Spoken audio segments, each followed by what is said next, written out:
And now, my friends, the time has come to take you on a journey deep into the inner sanctum of financial institutions where bland, non-entity, non-argument pablum is shoved in the general direction of senior executives in said financial industry who are paying ungodly amounts of money to hear these rolling tides of nonsense roll towards them from one former president, that would be Bill Clinton, and one former Secretary of State, that would be, of course, Hillary Clinton, currently in the running for presidency of the United States.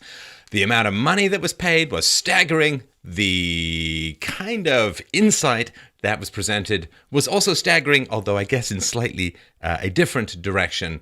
And we will break it down all for you. Thanks, Julian. Thanks, WikiLeaks. You have lifted the lid to hell itself. But we will gird our loins and head in together, shall we? Here we go.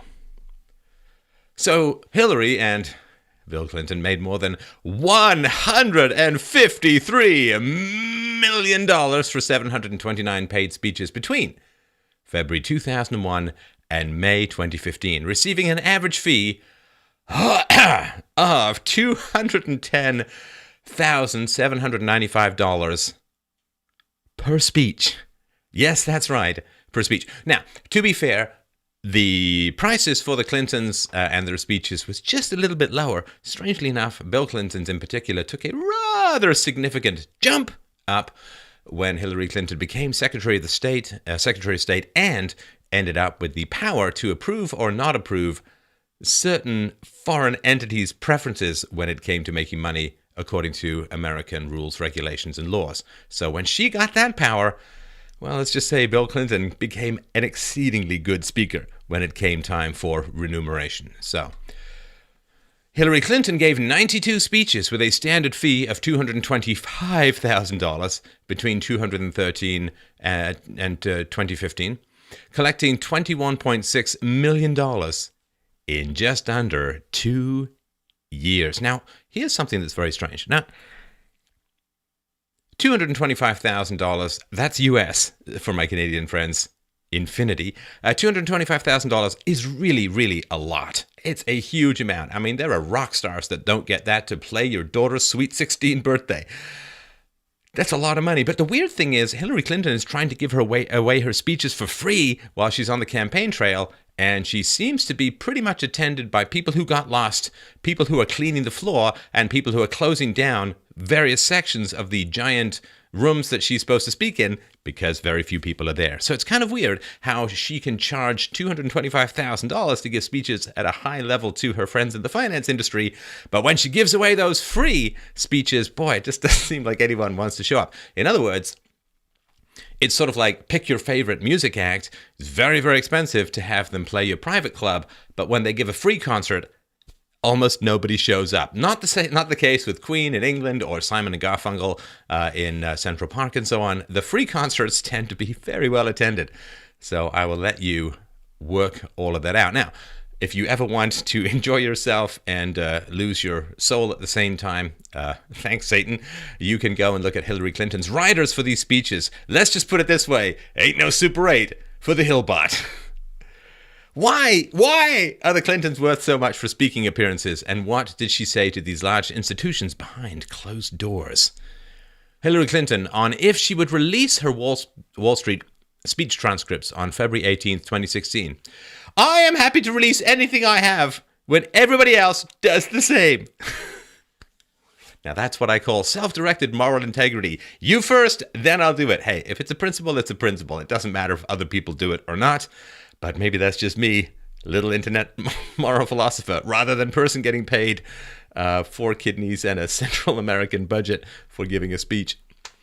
Now, when Hillary Clinton put out this call saying, well, I can do, other people have to do it first, then I'll do it. Well, Bernie Sanders campaign spokesman Michael Briggs said on February 19th, 2016, yes, that's right, one day after, he said, Senator Sanders, still think I should be Colonel, Senator Sanders accepts Clinton's challenge. He will release all of the transcripts of all of his Wall Street speeches. That's easy. The fact is, there weren't any. Bernie gave no speeches to Wall Street firms. He wasn't paid anything while Secretary Clinton made millions, including $675,000 for 3 paid speeches to Goldman Sachs. That does take some sex. He went on to say, so now we hope Secretary Clinton keeps her word and releases the transcripts of her speeches. We hope she agrees that the American people deserve to know what she told Wall Street behind closed doors. I think... Isn't Hillary the person who's saying, well, if Donald Trump has nothing to hide in his tax returns, why didn't he just release his tax returns? Just release him, release him, release him, release him. You got nothing to hide? Release him. Okay, how about we take that moral boomerang and didgeridoo that back to you there, fair lady? No, apparently not. That's not happened. Can't happen. Bernie Sanders on March 9, 2016 said, when you get paid $225,000, that means that speech must have been an extraordinarily wonderful speech. I would think that with a speech so great, you would like to share it with the American people. So I think she should release the transcript. By the by, I just wanted to point out that, everyone's got cell phones and all that.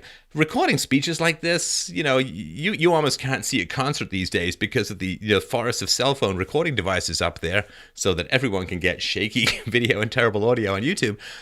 Why hasn't anyone recorded this? Why was it not recorded? Did they take people's cell phones before they went in? I mean, did they pat people down? I don't know. I mean, ever since the movie Wall Street, it would seem that recording is quite a habit on Wall Street. But no, apparently not. So Clinton never did release her speech transcripts, but recently, WikiLeaks to the rescue. Hey, remember WikiLeaks? The liberals, the leftists, used to love WikiLeaks until WikiLeaks started releasing stuff about the lefties, and now... evil. So WikiLeaks released excerpts from her speeches obtained through John Podesta's compromised email account. They don't just mean morally, they also mean digitally, although morally, yes indeed. So Donald Trump and other conservatives have criticized Hillary Clinton on immigration for her desire to grant amnesty to illegal immigrants and the belief that she supports open borders. Echo! There's no country. The country has become an ocean. Maybe we have some currents, but there's no dividing lines anywhere. So, Donald Trump, and just by the by, for those who may be new to this particular dog and pony show, the Democrats want to legalize illegal immigrants because illegal immigrants overwhelmingly, or legal immigrants from Mexico and South and Central America, overwhelmingly vote for Democrats. They're legalizing a voting base that will vote for them in perpetuity.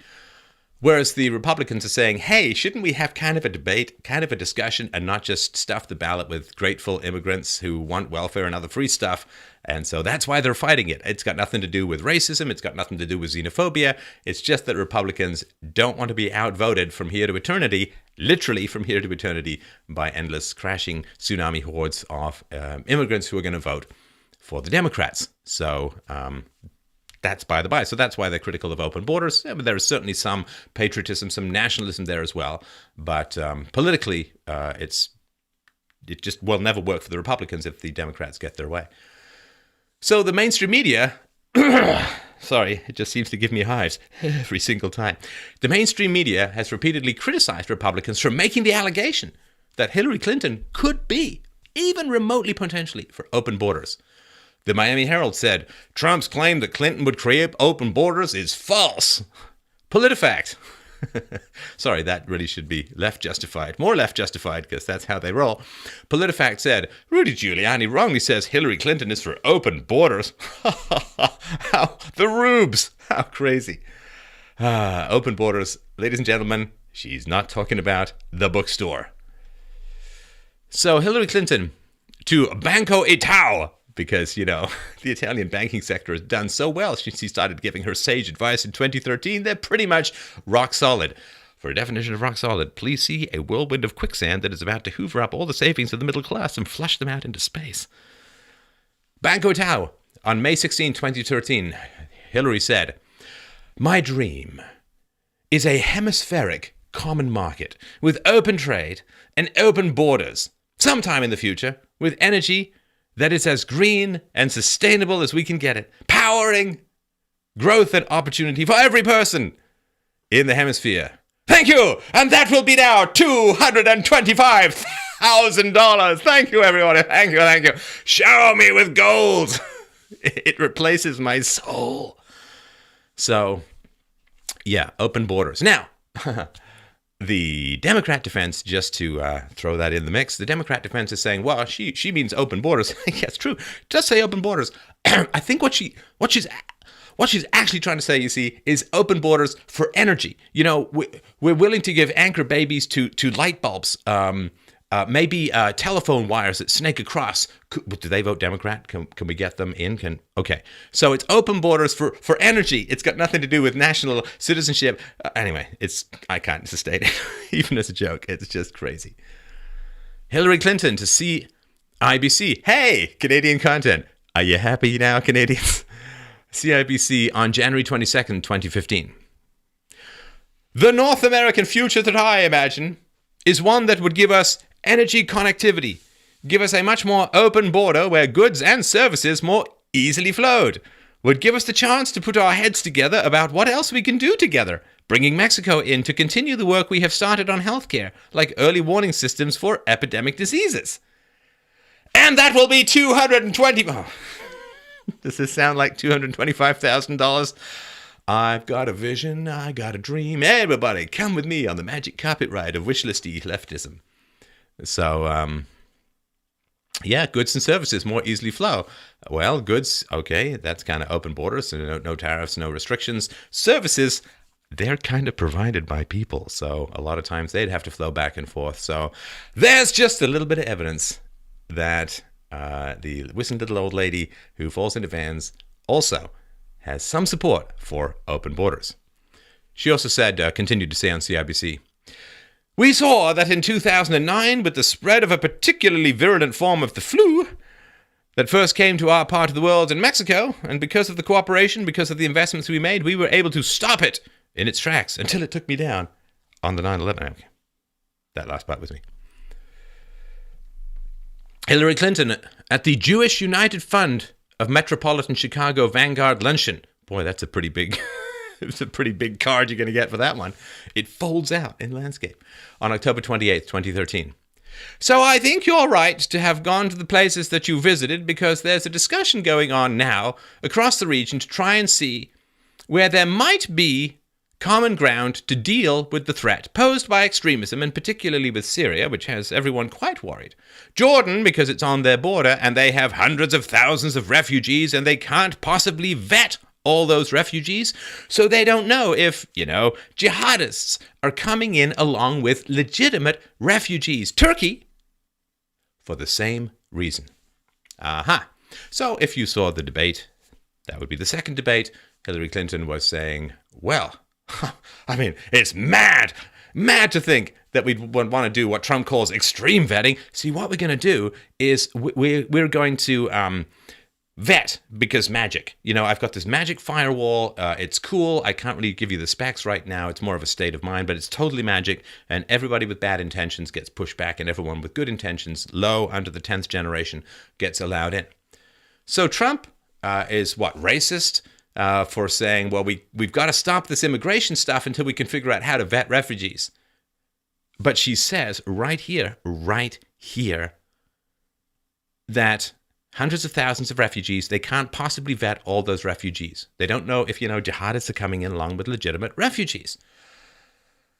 That's important. See, I'm no military expert, but let me just give you a tip here. When you have an enemy, let's say ISIS. You have an enemy, and they say, we are going to infiltrate your Western countries through migrants. We're going to bury our people, our warriors, in amongst the migrants, and they're just going to flow into your countries. You might want to listen just a little bit. It's just, when the goals are that transparent, we're going to destroy Western economies by getting them involved in unwinnable wars in the Middle East, because that's never been a problem before. There's no reason why Afghanistan has ever been called the graveyard of empires. But, oh, wait, what happened to the Soviet Union? Did they get involved in a war in Afghanistan? I do believe they did. Good job, Bin Laden. Well trained by the CIA. Blowback. So yeah, I mean, she says very openly, can't possibly vet the refugees. But now, of course, she wants to increase Syrian migrants coming into the US by 550%. Why? Well, because there's a couple of million Muslims in America. They generally vote for the left, and she wants to keep them happy and reunite them with their loved ones and so on. And again, nothing to do with security. It's just thirst for power, hunger for power. It's an addiction. Now, public and private positions. This used to be known, I guess, a bit more colloquially as two-faced lying scumbag. But now, politely, it's known as having both public and private positions. I would just suggest that, try that in a business. Let's say you're in charge of a business and publicly you say, oh, our business is going to double over the next 5 years. But privately, among your board members and among, with your wife and with your friends on the go, you say, oh man, our business is totally tanking. I mean, we are down. We are never going to make any money. Well, that's called having a difference between public and private positions. And that also gets you to jail sometimes because it's considered to be fraud. Now, you could really say that if you have the kind of awesome power that Hillary Clinton had as a secretary, as, say, Secretary of State, as a senator and so on, well, that's quite a lot of power. Having a public and private position,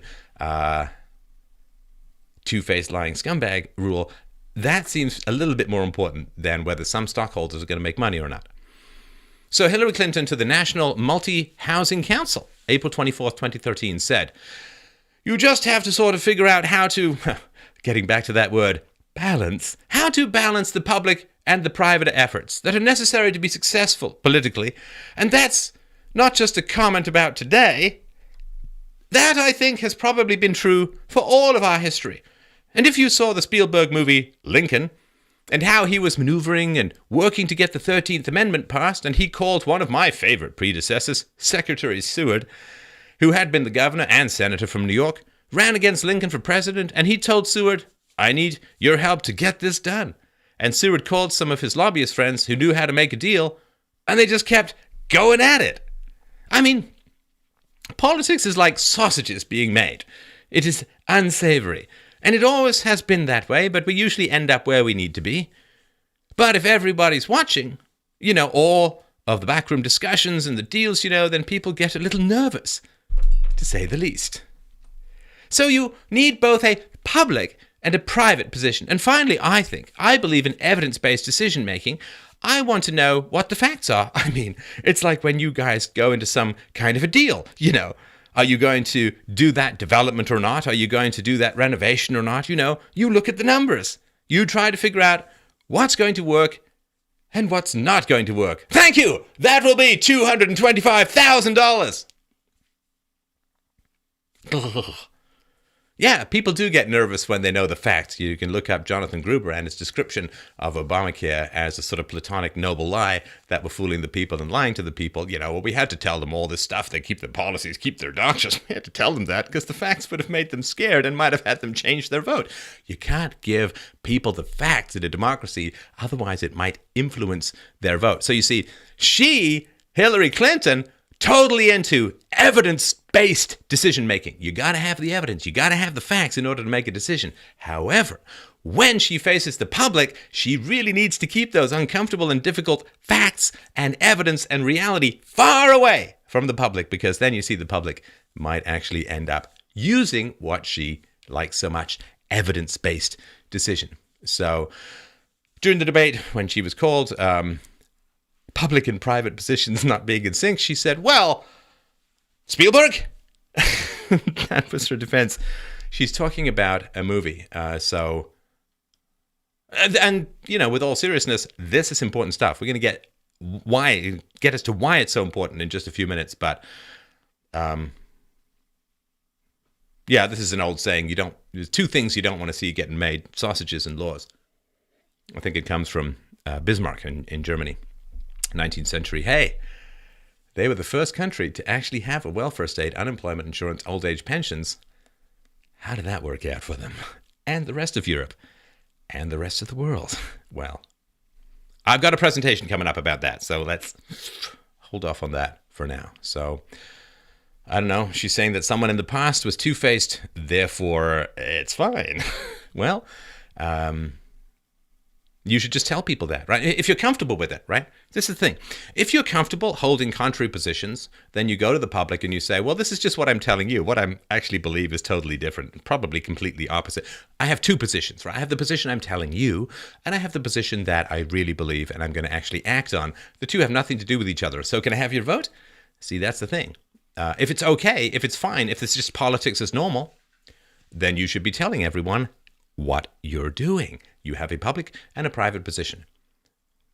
So if it's normal and it's fine and it was done in the past by people everybody loves, then you should be totally comfortable talking about it. But you ain't, are you? Didn't think so. Common Core, how's that doing? Thanks, Bill. Sure glad you aren't working on a new version of Windows.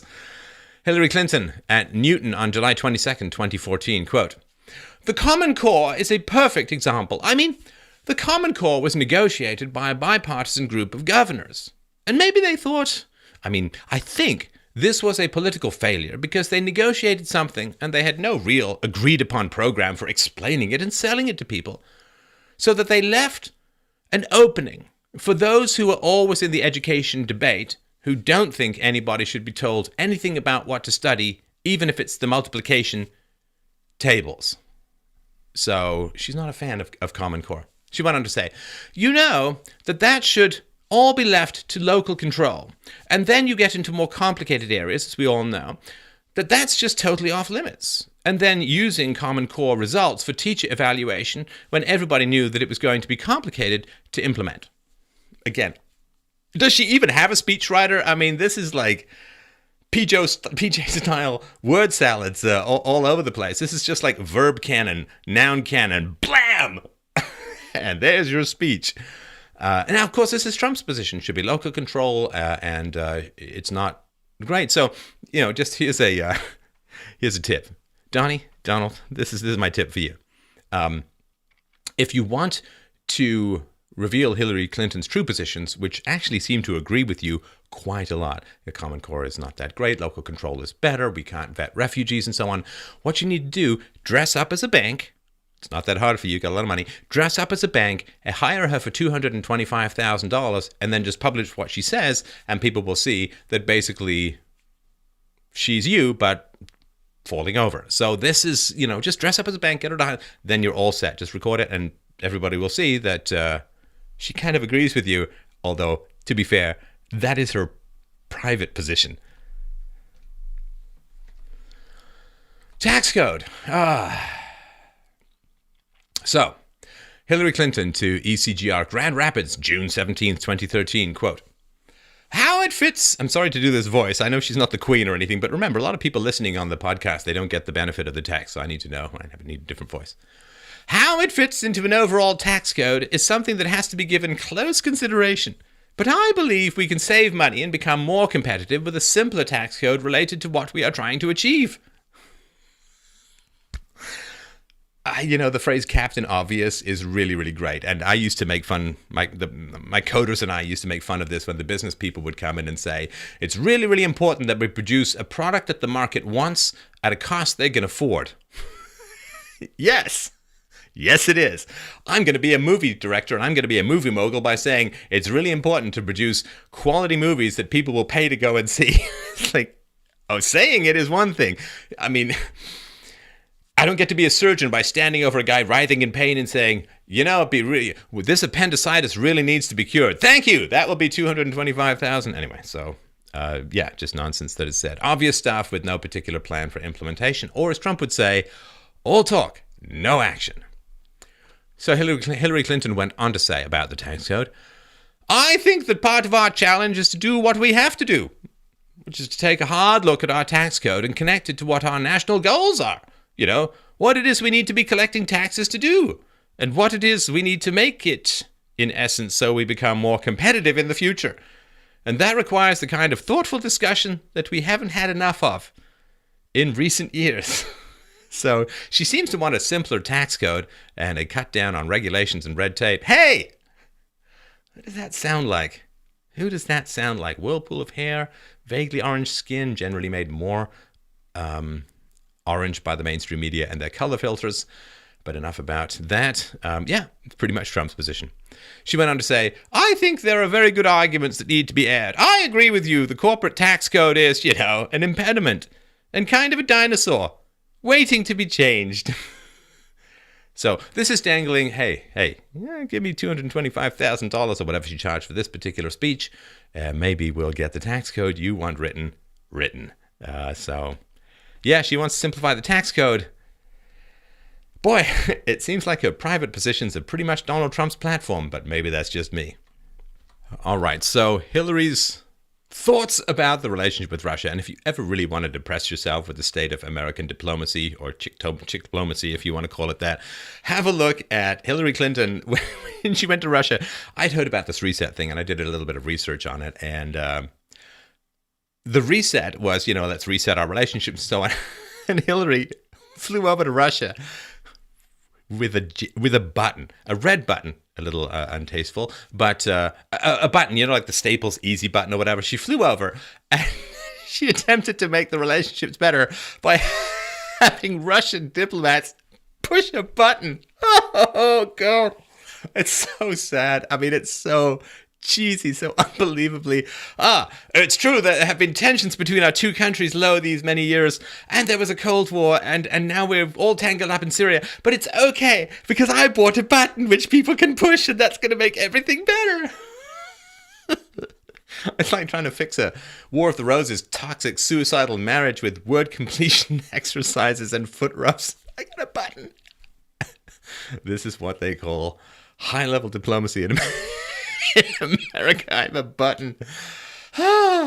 And by the by, I want you to just imagine if I were giving these speeches, like I was giving these speeches on YouTube. These are my speeches. These are my thoughts. Hey, would you like to donate $225? Seriously, if you want to donate $225,000, I'll totally take it.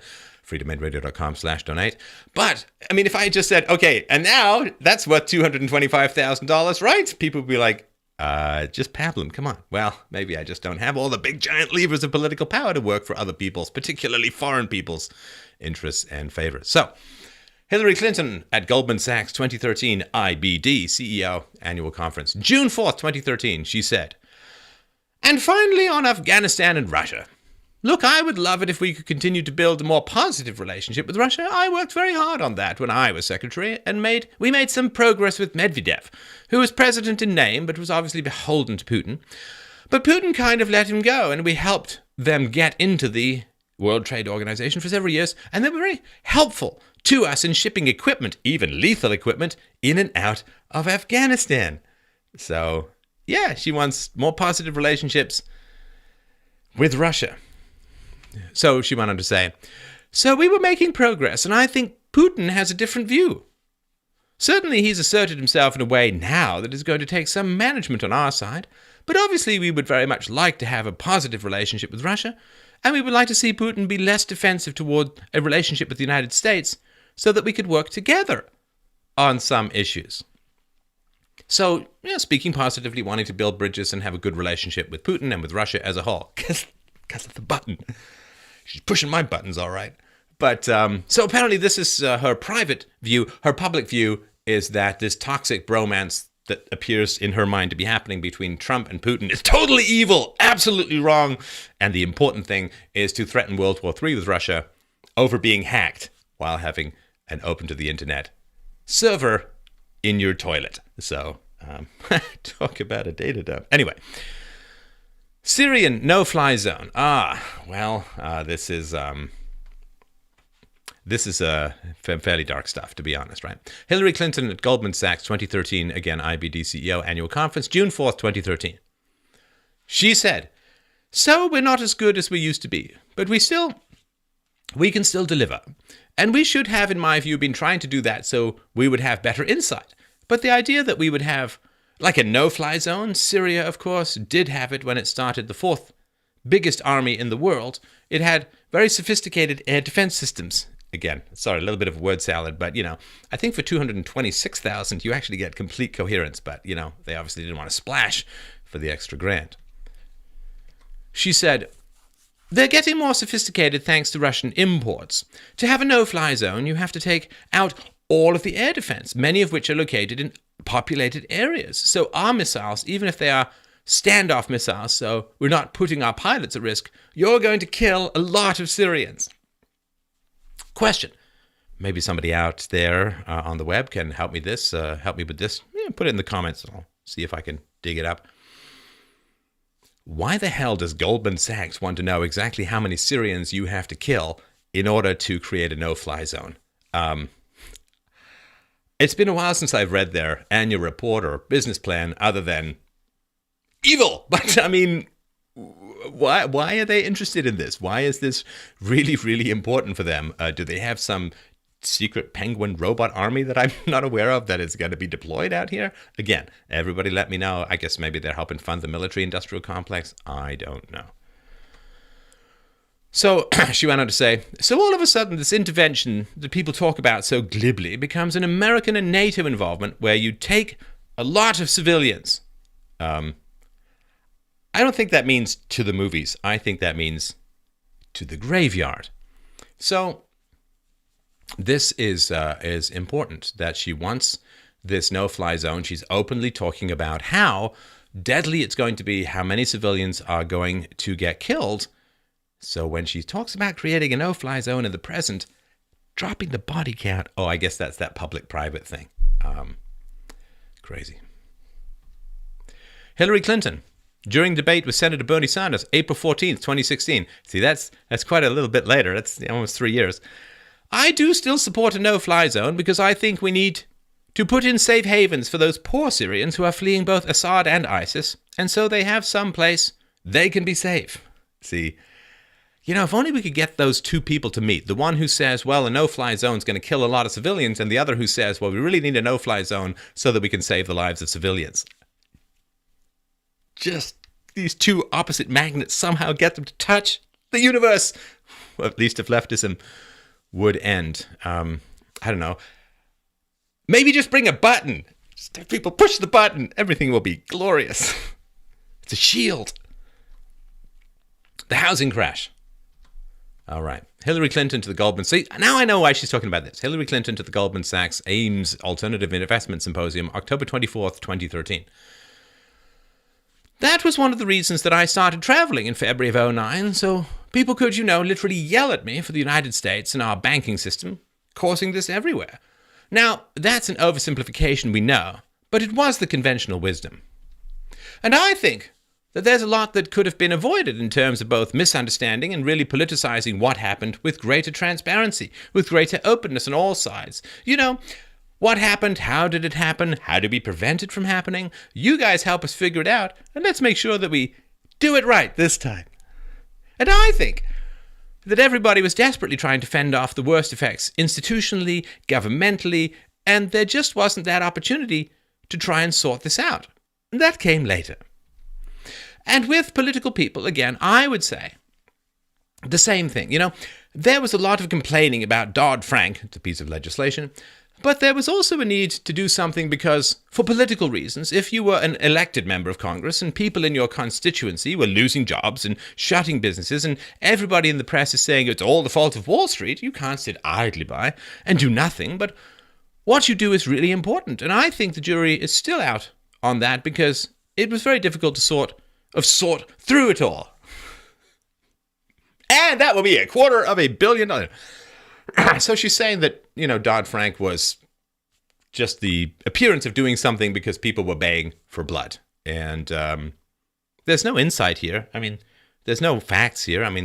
The housing crash was the Federal Reserve pumping a lot of money into the economy. It was the government forcing banks to lend to unqualified people because they wanted to get the diversity home ownership, Black and Hispanic home ownership up, get the numbers up. And when reality adjusted, when interest rates eventually had to go up, the minorities got really taken to the cleaners. It was brutal on Blacks and Hispanics in particular, and other people as well. There's no insight of any of that here, other than the insight of, we needed to create a kind of show that we were doing something, so we just rammed through Dodd-Frank, although it doesn't really have anything to do with anything, but, we got to look busy. Otherwise, how the hell am I going to come here and collect $225,000? Do I sound bitter because I don't get paid that much for speeches? Yeah, well... I'm not, because I would rather not get the $225,000 and keep my integrity. Thank you very much. Banking regulation. All right. Goldman Sachs AIMS Alternative Investment Symposium, October 24th, 2013. Quote, I mean, it's still happening, as you know. People are looking back and trying to, get compensation for bad mortgages and all the rest of it in some of the agreements that are being reached. There's nothing magic about regulations. Too much is bad. Too little is bad. How do you get to the golden key? How do we figure out what works? And the people that know the industry better than anyone are the people who work in the industry. And I think there has to be a recognition that, there's so much at stake now. I mean, the business has changed so much and decisions are made so quickly in nanoseconds, basically. We spend trillions of dollars to travel around the world. I don't know what this means, by the way. I've looked at it, I've stared at it, still have no idea what it means. Again, enlighten me in the comments below. She goes on to say, we spend trillions of dollars to travel around the world, but it's in everybody's interest that we have a better framework, and not just for the United States, but for the entire world in which to operate and trade. God, I mean, again, it's such pablum, it's such nonsense. Too much of this thing is bad. Too little is bad. I mean, of course, too much of something by definition is a negative, and too little of something by definition is a negative. But what does this even mean? What are you talking about? Too much? Too much of what? In what context? In what industry? Regulated by what people? Here she's actually describing what's called regulatory capture, which is if you go and regulate an industry, people will send their smartest, most manipulative people out of that industry to control the regulations to benefit particular companies in that industry. When you say, oh, we're going to regulate Wall Street. Yeah, well, okay, Wall Street just sends all these people to you because it's not like politicians have any clue what's going on. The only thing they do every morning is try and talk their shoes into tying their own laces until some butler comes along and does it for them. But that's regulatory capture. That's what happens. You try and regulate an industry. The smartest, most manipulative, most amoral people swarm out of that industry into the halls of the regulators and then create the regulations to benefit the major players in the industry. And look, just imagine, well, when it comes to things in life, too much of something is bad, too little of it is also bad, and you need something in the middle. I mean, can you imagine me releasing that as a podcast and saying, please donate for me? People would say, okay, how bad was your head blow? Actually, come to think of it, with Hillary Clinton, that is a reasonable question. So Hillary Clinton to Deutsche Bank. Yeah, sure helped them turn that around. What is the stock price down now to 8% of what it was at the height in the mid-2000s? Hillary Clinton to Deutsche Bank on October 7th, 2014. Now, if she'd been speaking to investors or people who had money in Deutsche Bank, she'd be saying, run! And that might actually be worth some money. But what she said was, remember what Teddy Roosevelt did. Yes, he took on what he saw as the excesses in the economy, but he also stood against the excesses in politics. He didn't want to unleash a lot of nationalistic, populistic reaction. Good heavens. He wanted to try to figure out how to get back into that balance that has served America so well over our entire nationhood. So again, you see, too much is too little, too much. This porridge is too cold. This porridge is too hot. This porridge is just right. What's the temperature? Can't tell you. No idea. I'm just a politician and I like quoting fairy stories and collecting my money. Thanks very much. Where's my check? I'm going back to my gold bathtub. She went on to say, today there's more that can and should be done that really has to come from the industry itself, and how we can strengthen our economy, create more jobs at a time when that's increasingly challenging, to get back to Teddy Roosevelt's square deal. And I really believe that our country and all of you are up to that job. Polite applause. Did it. Where's my button? Where's my button? Oh, God. Such pablum. As a guy who writes and speaks for a living, dare I say the Freddie Mercury philosophy, this is like being strapped to a chair with William Hung playing at variable speed over and over and over again in my brain until I end up in late movie Anthony Perkins mindset. Oh boy, you know how Donald Trump talks about how the Chinese are really, really taking advantage and screwing the US because of trade deals? Apparently, Hillary Clinton thinks that's just plain crazy. Wait, it's not crazy if it's, say, old Hillary Clinton. Actually, that's kind of confusing. Prior Hillary Clinton talking to eBay on March 11, 2015. Quote, Corning, a company in upstate New York, was the inventor of Gorilla Glass, which supplies not only fiber optics, but other important products all over the world to Apple, to Samsung, to so many. had been in China in the fiber optics business for a long time. And basically the Chinese showed up and said, we think you're dumping. We're imposing a 17% tariff, which would have effectively put them out of business, unless you go into a joint agreement with Company X over here. And that was the surest way to lose your intellectual property and your trade secrets and all the rest. So apparently she's very concerned about other countries ripping off the United States because of incompetent trade agreements and so on. But remember, that's just her private belief. The public belief is that Donald Trump lives in an alternative reality and makes no sense at all. Now, why am I doing the Queen's voice? Well, not even the Queen's voice, but something like it. Well, because she's openly said, she hasn't driven a car in over 20 years or whatever. So Hillary Clinton to CME Group on November 18th, 2013. So when somebody runs for and asks for your vote, who tries to set him or herself kind of above that political process, the democratic process, that person should not earn your vote. And in addition, they should not earn your contribution. Hillary Clinton to Goldman BlackRock, February 4th, 2014. And I am not taking a position on any policy, but I do think there is a growing sense of anxiety and even anger in the country over the feeling that the game is rigged. And I never had that feeling when I was growing up. Never! Rigged. I don't know. Like maybe your husband goes and meets with the Attorney General on an airplane when you're being investigated for criminal wrongdoing or potentially criminal wrongdoing. Seem like the game's kind of rigged there when you have the entire mainstream media on your side. And, let's not even get started on the number of actors and singers I now have to boycott because they're talented, they're pretty, they got nice vocal cords, but they have the intellectual agility of your average slab of sidewalk pressing down on the dying chest of future freedoms. But that's a topic for another time. Above the political process. I don't know. How about like rigging the primary and screwing over Bernie Sanders? I don't know. Above the process? Shocking, appalling. But again, that's prior Hillary. That's just a public. Private? I don't know. It's some kind of position.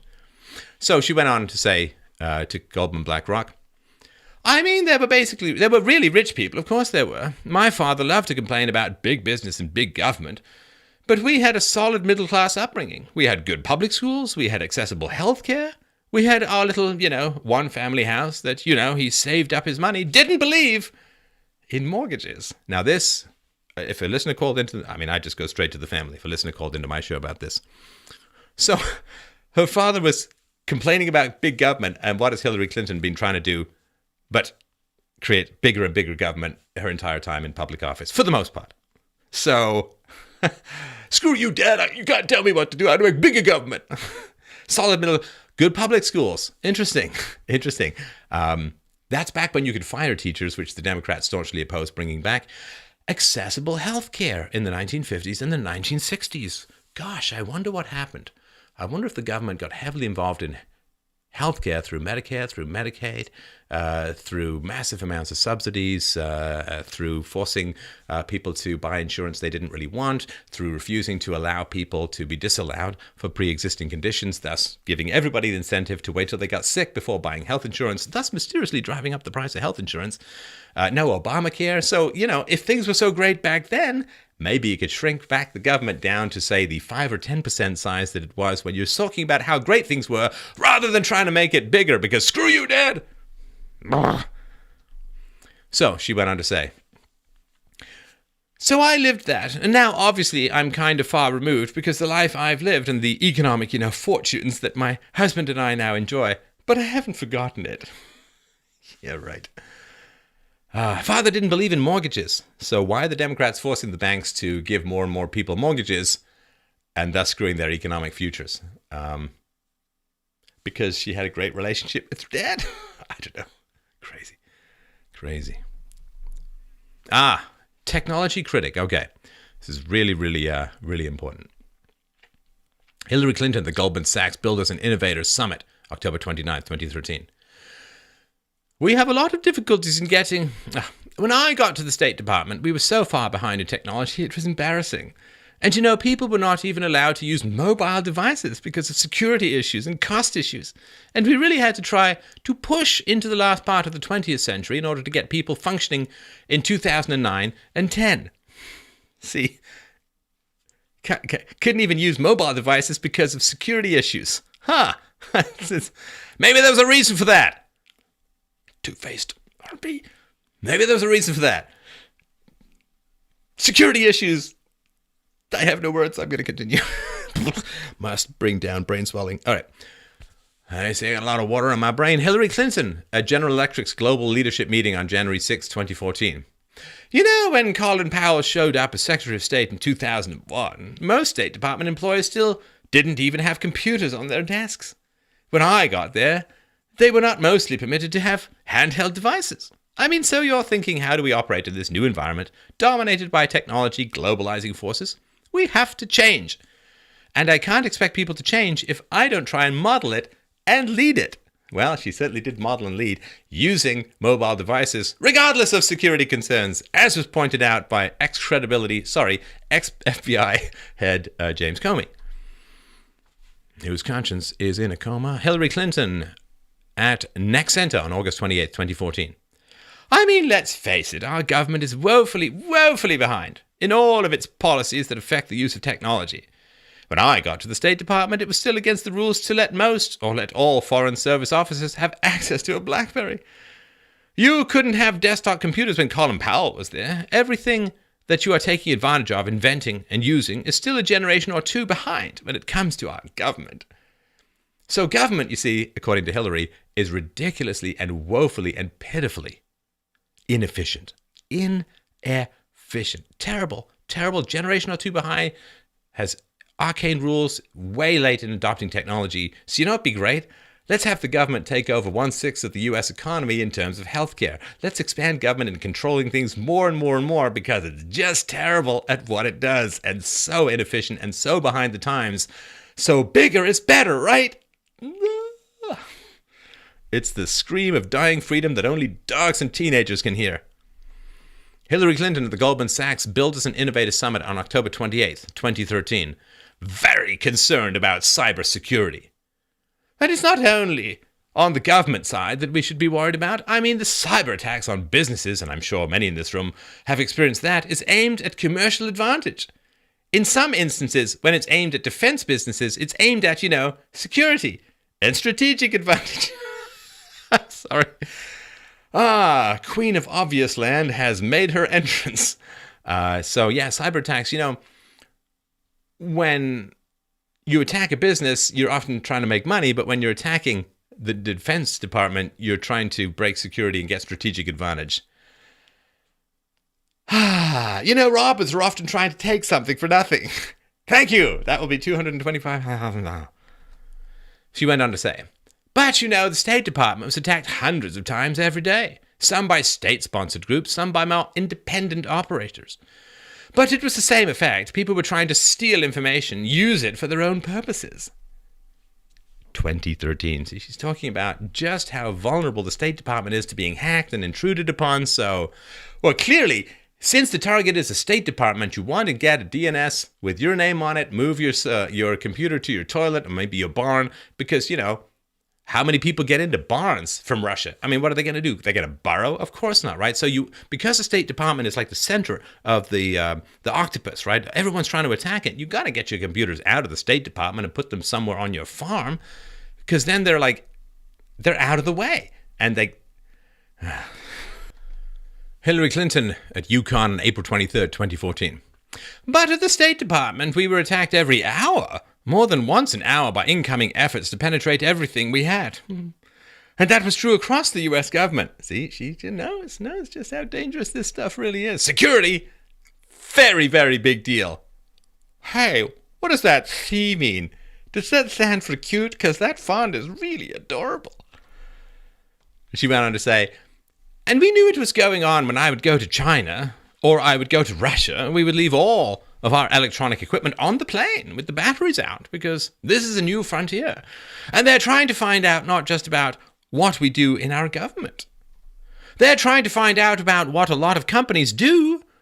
And they were going after the personal emails of people who worked in the State Department. So it's not like the only government in the world that is doing anything is the United States, but the United States, compared to a number of our competitors, is the only government in the world with any kind of safeguards, any kind of checks and balances. Hillary Clinton at the Goldman Sachs Builders and Innovators Summit on October 29, 2013. It's really dangerous, see, international travel. And anybody who has ever traveled in other countries, some of which shall remain nameless except for Russia and China, you know that you can't bring your phones and your computers. And if you do, good luck. I mean, we would not only take the batteries out, we would leave the batteries and the devices on the plane in special boxes. Now, we didn't do that because we thought it would be fun to tell somebody about it. We did that because we knew we were all targets and that we would be totally vulnerable. Yeah. Totally vulnerable. Totally vulnerable. Hillary Clinton at an Accenta on August 28, 2014. I mean, every time I went to countries like China or Russia, I mean, we couldn't take our computers, we couldn't take our personal devices, we couldn't take anything off the plane because they're so good, they would penetrate them in a minute, less, a nanosecond. So we would take the batteries out, we'd leave them on the plane. So this is how good foreign hackers are. But don't worry, folks, she said on the debate, and she said repeatedly, there's no evidence that my server was hacked, my personal email server, no evidence it was hacked. Although they're so good they could do it in a nanosecond. And I assume would leave no trace. The cat burglar who's invisible and can walk through walls, there's no evidence he was ever in my house. So, this is what she says. It's so incredibly dangerous, you see, to have electronic devices. You've got to take the batteries out, leave them in a special box and so on. So, the FBI's investigation this year confirmed that Clinton's immediate staff used their personal email accounts in combination with their state-provided OpenNet email accounts for official state business while outside the United States. OpenNet email accounts. Now that's a well-named product, pretty much truth in advertising. The FBI investigation, quote, Clinton and her immediate staff were notified of foreign travel risks and were warned that digital threats began immediately upon landing in a foreign country.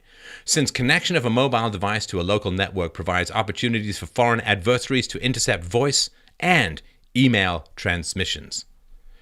FBI investigation determined that hundreds of emails classified confidential during the state FOIA, Freedom of Information Act, process were sent or received by Clinton while she was outside the contiguous United States. Oh. But don't worry. No intent.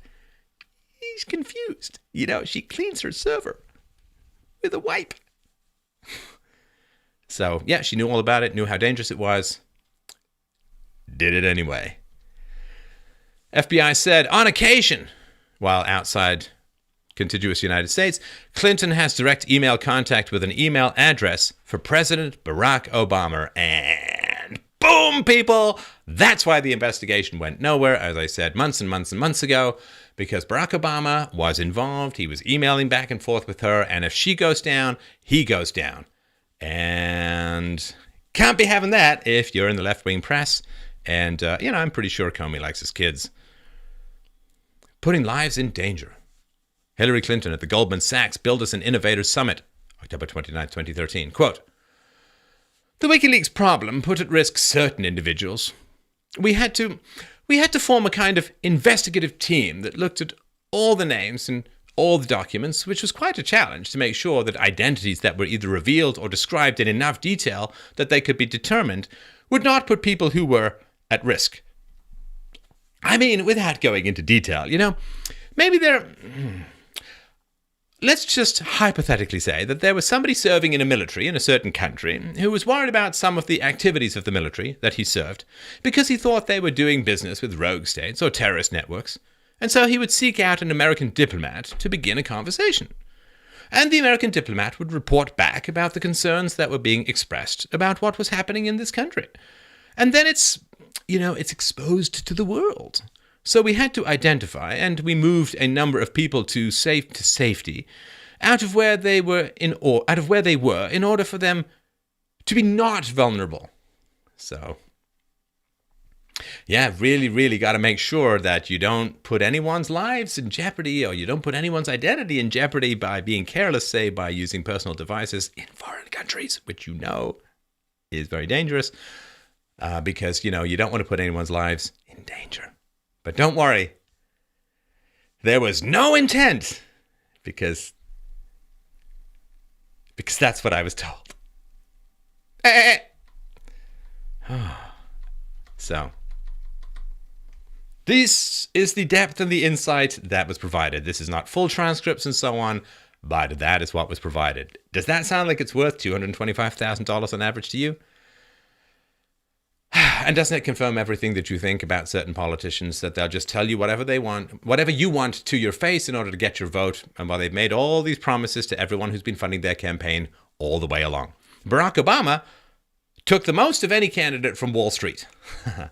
Not really any prosecutions. Well, no, they got Deutsche Bank. So overseas, yes. Domestically, really not so much. So this is really, really important. This is part of the giant welfare state for the rich, right? Which is that there's government intervention produces disasters, and then what happens is rich people say, and everyone says, well, you see, we need security, we need protection, we need regulation, got to control these guys, out of control, it's crazy. It's like a hyped up, coked up horse charging its way through the playground, got to tackle that thing down, bring it down. Disaster produced by government, call for more regulation, the regulators are then populated, regulation is then controlled and populated by people in the industry being regulated, and they use it for their own benefit. This is why the rich get richer, the middle class is dying, and the poor expand. And we all know, come on, we all know.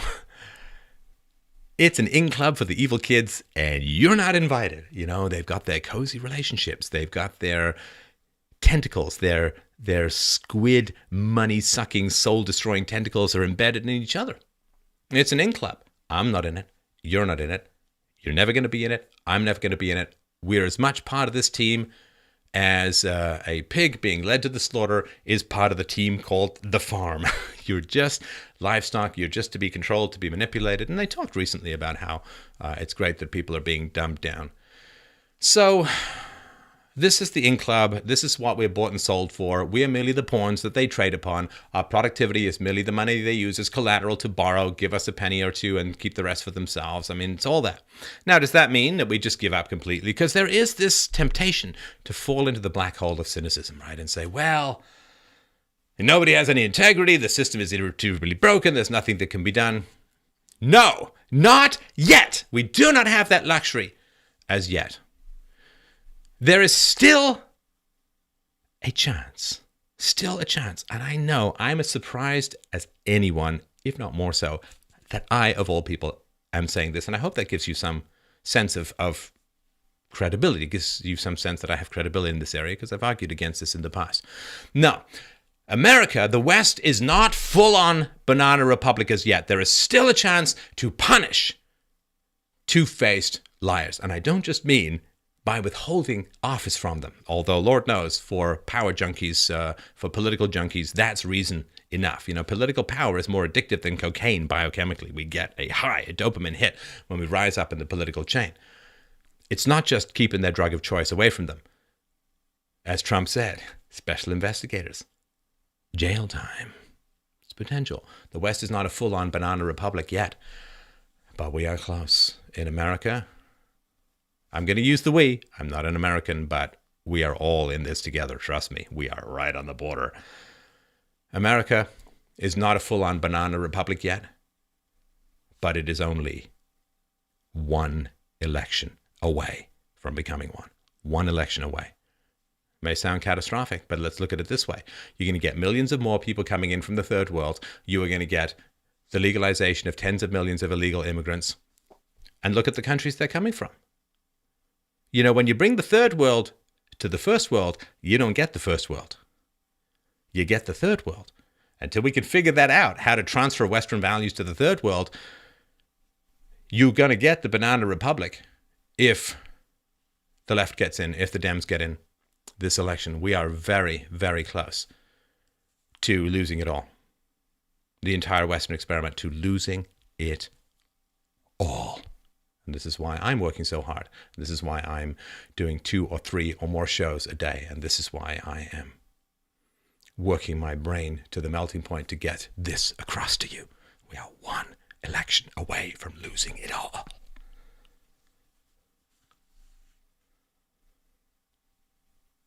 Whether we end up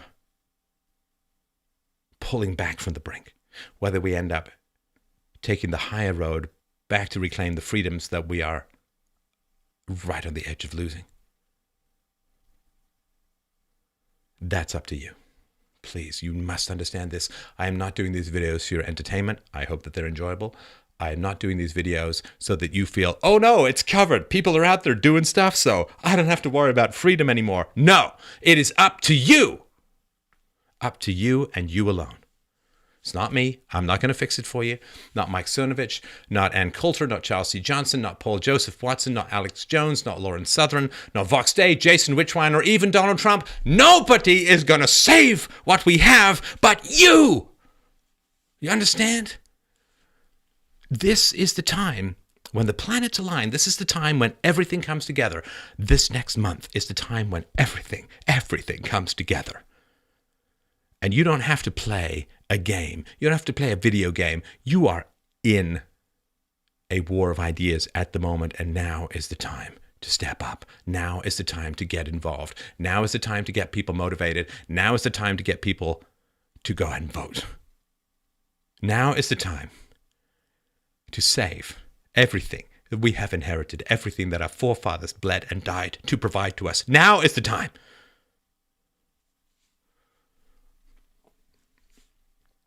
Do not be a spectator in the most important battle in history. This time will come and go faster than you imagine. It's like that whiny decline of noise of an ambulance going past. This time it will come and go like a flash, like the last heartbeat on your deathbed. It's just one more, but it's the last one. All the ones that came before, the little drum beats of surviving, didn't matter, you didn't notice. Maybe you're lifting the couch up a chair, you hear it in your ears, doesn't matter.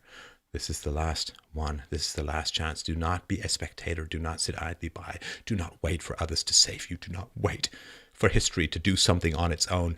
It is all your decision, your choice. Because now, you see, you're watching this channel, you're watching other people's channels, you got the knowledge. See, if you know the Heimlich maneuver and someone's choking to death and you don't do something about it, you are an asshole. And you are responsible for someone's death. Because you know, once you know the Heimlich maneuver, someone's choking in a restaurant, do what is necessary to save them. Now you have this knowledge. I have given you the great gift of knowledge and the great curse and blessing of responsibility, called responsibility. Understand? Responsibility. Now that you know what needs to be done to save the world, you are now responsible for saving the world. And there is no magic, no forgiveness, no absolution powerful enough to lift the curse of regret from you should you fail to act in these crucial times. You will be forgiven by nothing. And no one, not even God himself, can provide forgiveness for the failure to act to save the world when you have been given the gift of knowledge and wisdom and facts and arguments. Act now. Act wisely. Act courageously. Act peacefully. Otherwise, the fall of freedom. The end of all that makes wise men want to get up in the morning and fight for a better world. All that we have inherited, all the gifts so hard won in our bitter and bloody history that have been given to us. The fall of all of this, if you fail to act, will be no one's fault.